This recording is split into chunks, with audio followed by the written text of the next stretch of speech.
தமிழக போக்குவரத்து தொழிலாளர்களின் வேலைநிறுத்த போராட்டம் 2வது நாளாக தொடரும் நிலையில் தற்காலிக ஓட்டுநர் மற்றும் நடத்துனர்களுக்கு அரசு அழைப்பு விடுத்துள்ளது. ஊதிய உயர்வு ஒப்பந்தம், பழைய ஓய்வூதியம் உள்ளிட்ட கோரிக்கைகளை வலியுறுத்தி தமிழகம் முழுவதும் போக்குவரத்து தொழிலாளர்கள் இன்று 2வது நாளாக வேலைநிறுத்த போராட்டத்தில் ஈடுபட்டுள்ளனர். நேற்று 95 விழுக்காடு பேருந்துகள் இயக்கப்பட்டதாகவும் இன்று 97 விழுக்காட்டுக்கும் அதிகமான பேருந்துகள் இயக்கப்பட்டு வருவதாகவும் அரசு போக்குவரத்து கழகம் தெரிவித்துள்ளது. ஆனால் இதனை தொழிற்சங்க நிர்வாகிகள் திட்டவட்டமாக மறுத்துள்ளனர்.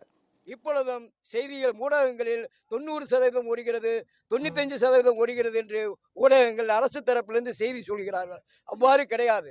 பல கழகங்களில் பல்வேறு பணிமனைகளில் பேருந்துகள் முடங்கி கிடக்கிறது. பேருந்து நிலையங்களில் நடத்துனர் இல்லாமல், ஓட்டுநர் இல்லாமல் வழித்தடத்தில் இயக்க முடியாத சூழ்நிலையில் பயணிகள் அவதிப்பட்டு கொண்டிருக்கிறார்கள். கடலூர் மாவட்டத்தில் உள்ள 11 பணிமனைகளிலும் சீரான இடைவெளியில் பேருந்துகள் இயக்கப்பட்டு வருகின்றன. விழுப்புரம் பேருந்து நிலையத்தில் பயணிகள் கூட்டம் குறைவாகவே காணப்படுகிறது.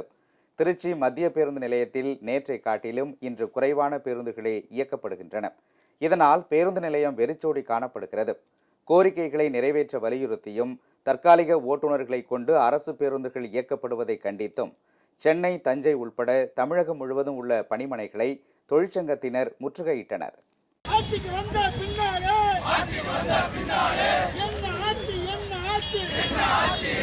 அரசே முதல்வரே, என்னாச்சு என்னாச்சு வாக்குறுதி என்னாச்சு? இந்நிலையில் வேலைக்கு வராத தொழிலாளர்களை கணக்கெடுக்கும் பணியை தமிழ்நாடு முழுவதும் போக்குவரத்து துறை தொடங்கியுள்ளது. மாவட்ட வாரியாகவும் போக்குவரத்து கோட்டம் வாரியாகவும் விவரங்களை சேகரிக்க போக்குவரத்து துறை ஆணையிட்டுள்ளது.